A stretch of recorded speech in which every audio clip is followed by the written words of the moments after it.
Je crois que les propos du président de la République à Bratislava sont très clairs. Et d'ailleurs, je signale qu'il s'est exprimé en fait en ouverture de cette conférence et que cette intervention est accessible sur Internet. Donc moi, j'invite tous ceux que ça intéresse à aller vérifier par eux-mêmes, écouter le discours du président et se forger leur propre opinion. C'est toujours la meilleure façon d'agir.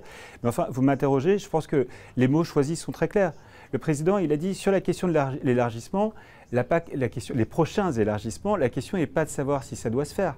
Parce que la réponse est déjà tranchée et c'est oui. Et à partir de là, le président a dit, la question, ce n'est pas non plus de savoir quel est le timing. Parce qu'en termes de timing, le plus vite sera le mieux. Parce qu'il l'a dit par ailleurs, c'est une question de sécurité, il y a des enjeux énormes qui se posent en lien avec cette question pour le développement de l'Union européenne. Donc le président a dit simplement, la seule question qui reste posée, c'est de savoir comment.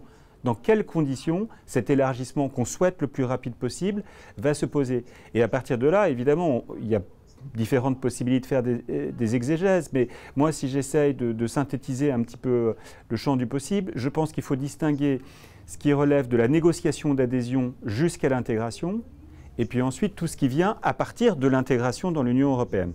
Alors, sur la première partie, pendant la négociation d'adhésion, il y a les principes qui sont posés par la nouvelle méthodologie de l'élargissement. C'est-à-dire que la Macédoine du Nord, mais tous les États candidats qui ont ouvert leur processus de négociation doivent effectuer des réformes. Et ces réformes doivent être profondes, elles doivent être substantielles, elles doivent pouvoir produire des résultats.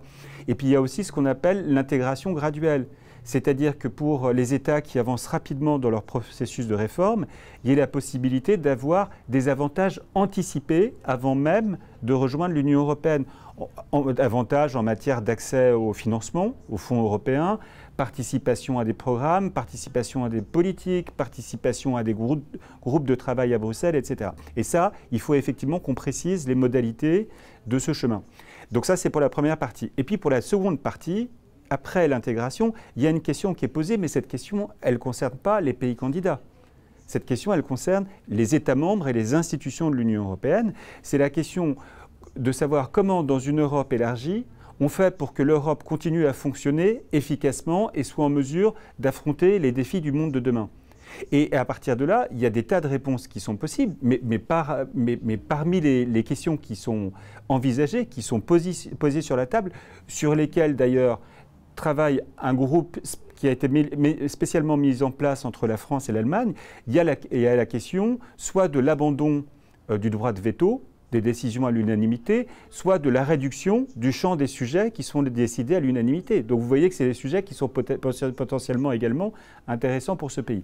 Et puis à la fin, vous savez, je pense que le monde change.